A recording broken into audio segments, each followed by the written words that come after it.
So I'm here today in Spruce Pine, North Carolina, actually a place called Alta Pass. We're at Parton Lumber Company. You can see the sign here probably behind me. And this is where my brother Tom and Tim are doing some cutting of locust logs for firewood. That's what's going on behind me here. Their friend J.R. Sparks Jr. is on the knuckle boom there. So this is typical work you see done by my brothers up here in the mountains. This is my brother Tom. I'm 6'2", 295 pounds. So this is my brother Tom. He's the middle brother. Tom was born in 1969. I was born in 64. Okay, so this is him. Now, I'm gonna get my brother Tim, my brother Thomas shoot. Once again, I'm 6'2", 295, and this is my brother Tim. What happened to vitamins? What happened to vitamins and nutrition from 1964 to 1971? Did my mom and dad's like Gene Morford, you know? Why was I the little guy? Clean living. Tony was into clean living. Oh, but yeah, but look at me, man. I didn't work. Drink George Dickel. Yeah, fine. All right, let's see what else these guys are going to get into. Come out, leave your car out at Tom's and ride with us up to the house. All right. Okay, so this is a truckload. Here's Tom, Tim, and me in the middle. About a half a ton of white meat. It's just a heavy bunch of guys here. So we're like riding through Halltown Road coming away from Tom's house. There's the big Walmart over there. And there's McGee Brothers. We ought to stop sometime and talk to Donnie. Now there would be a character for you to talk to, wouldn't it? That's a trip. Donnie is amazing. I won't say much about Donnie. We just got to meet him. Pretty good, very good old boy now. Keeps the finest. Yeah, he was a good fella. Like all of us, a sordid past. Sordid past, yeah, a little bit of prison time, but truly. But an awesome guy now. Yeah, awesome businessman now too. He's doing real well. Darn good friend. Good friend. So Tim, tell us where we're headed and what we're getting ready to do. We're gonna stop right up here. I've got a little yard we've made to do my firewood processing and sawmilling. We needed more room up at the house. It's just inaccessible. You know how it is getting in and out of there with big trucks and stuff. The roads are crooked. Yeah. Plus we're so far back away from everybody, I thought it'd be better to have a more central location. High visibility. High visibility, huh? Yeah. So you're where people can see you. Yeah, well, not necessarily so much where people can see us, but where people can find us anyway. Yeah. So I didn't know. So where have you got a yard now? It's right up here. I'll show you. It's on Old Dooley Road. There's the Bama queue. It's convenient for Tom to get to be able to sawmill. It's also a good place for me if I've got a load of firewood logs to bring over here and just drop off real fast. But what we're doing is I had a bunch of logs up at the house, and we're going to bring them down here so we can work them up. Tom can work on them next week. And these logs, what are you going to be using them for? They're locusts. We're going to saw 4x4s and 6x6s out of them so we can fence. All right, hang gates on. So you are on the Old Dooley Road. Yeah, right here. Oh, sweet, man. I didn't realize. Well, now, do you rent this land or did you buy it? It's a buddy of mine. No, I wish I could buy it, but he wants a lot of money for it. It's muddy here too. Super muddy, dude. Anyway, yep, he owns it. I'm just, he just lets me use it. There's Tom's wood miser, isn't it? Yep. All right. So what are we getting ready to do now? Do I need to get out? I don't know. All right. Signing off for just a minute to find out what the game plan is. So guys, tell me a little bit about this little area we're in right here, just for people that don't know. We're at the top of the mountain where 226 joins into 19, right? No, but it's not 19. This is 226. It still is 226. What you've done is you've come up from out of the foothills, you've come into the Blue Ridge, you've crossed the Continental Divide right out here at the Parkway. This is the Eastern Continental Divide. Yep. We're right on the edge of it.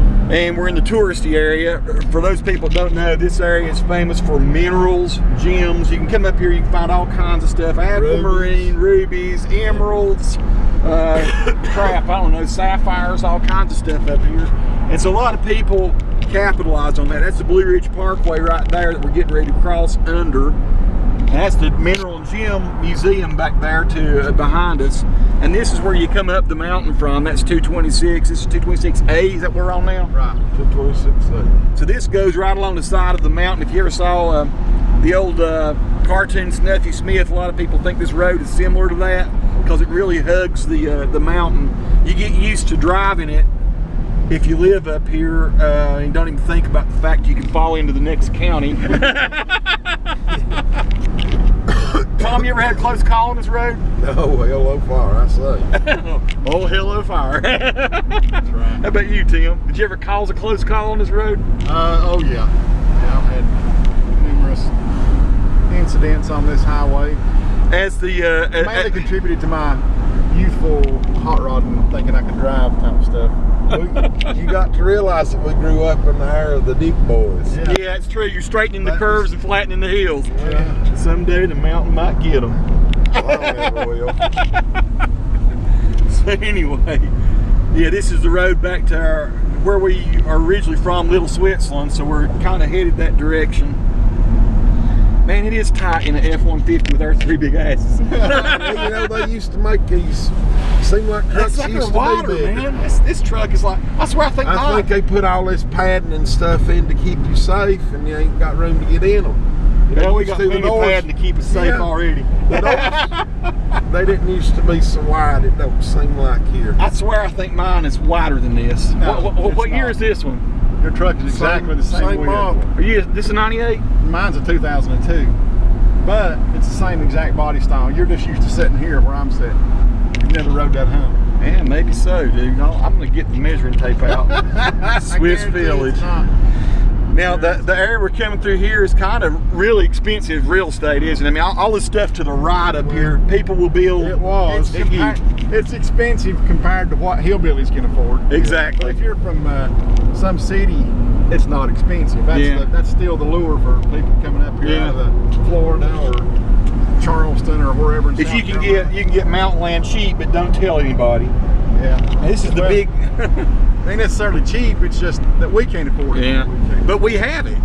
We got Most of us, some, but yeah. if we didn't, if we It hadn't was hard kept it, earned, though, I know. if you Blue look Ridge at Parkway there. all the old timers, you know, I don't reckon they ever thought that the land would run out.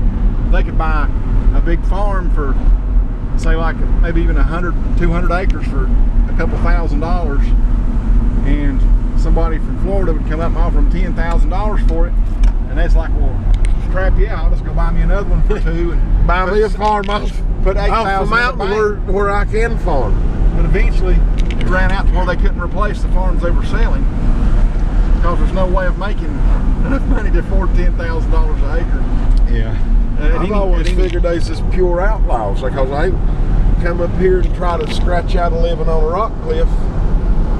It just don't sound smart to me. I don't know. They weren't worried about living. It's just like the money didn't make no difference. Nobody had no money. They had food and they had shelter and they had family, and that's all they cared about. They didn't worry about whether they had a big bank account or health insurance. And, you know, there wasn't no such thing as property taxes. I guess it's easy to romanticize about it, having lived this way. I mean, if you had never had nothing, if you lived in a house with no electricity or no plumbing, I guess it'd be nice, you know, you'd think you would want all this stuff, and which I wanted. But I just think all the conveniences that we have now, it's a pretty big trade-off. We go and work like dogs, doing the crap we don't want to do, just so we can have these conveniences that we don't get time to enjoy because we're off working. But you like what you do, sort of. I like logging, yeah. But if I was worried about making money, I'd be doing something else. Now I'm worried about making a living, and the only reason I like to log is because I can work hard for a week or two, and then I can go do what I want to for a week or two. Yeah. I can make, you know, maybe a month's worth of pay in 2 weeks' time. This is the Switzerland Inn. Used to be called the Chalet over here. It's kind of a fancy. Now you can't see it from the angle we're at, but it hangs over the side of the mountain. It's the reason this is named Little Switzerland. Yeah.